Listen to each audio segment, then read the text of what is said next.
Меда рано или късно преминава от течно в твърдо агрегатно състояние, т.е. той кристализира или, както се казва, захаросва. Тъй като е преситен разтвор на захари и той естествено преминава в това състояние захаросен кристален мед. Всички медове ли се захаросват? Всички ли минават през този процес? Всички. Едни по-рано, други по-късно. Може да се каже, че тези, които са в течно агрегатно състояние, имат повишено съдържание на фруктоза. Значи в пчелния мед съотношението между тези редуциращи захари, глюкоза и фруктоза е средно 50 на 50. И ми имам остатъчно малко захароза. Но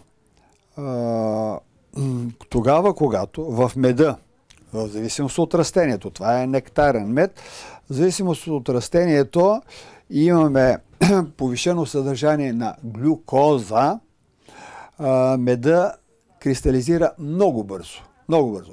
И такава кристализация се наблюдава при меда от рапица, например. Той много бързо стяга.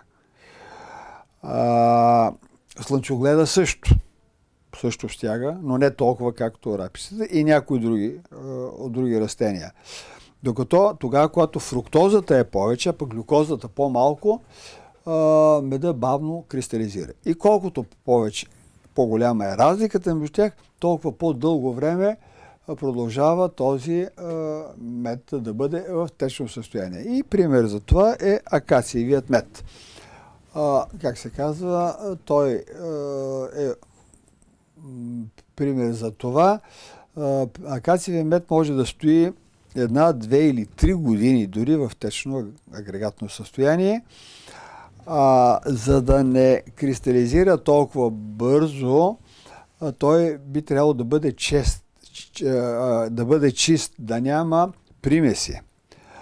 Понякога и малки количества восък, който е останал след центрофугиране и е попаднал в меда, може да стане източник на кристализационни центрове и да кристализира. Но пак казвам, когато е чист, когато е филтриран, тогава той може да трае сравнително дълго, без да претърпява превръщания и да бъде в този си вид, както когато е добит. Така че това трябва да си има предвид. Когато някой иска да консумира течен мед, а пък той вече е стегнал, той трябва да го разтопи или да го декристализира. Има и уреди за това, но ако направи при домашни условия, той не трябва да надвишава температурата от 38-40-42 градуса при бавно нагряване, за да не се унищожат ензимите.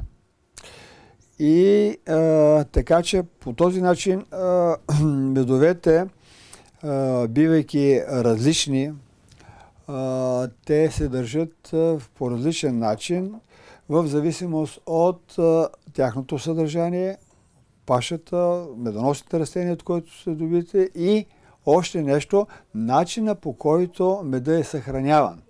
Тогава, когато го съхранявате в помещение, където има миризми, които са тия туршиите, изобщо зимнината, през капачките тази миризма може да проникне в меда. И зато и този мед не трябва да се използва, а трябва да се поставя, да се съхранява на подходящи места.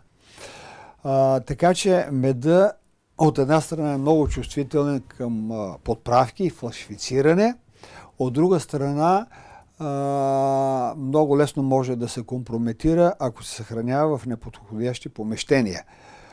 С други думи, той е много чувствителен хранител.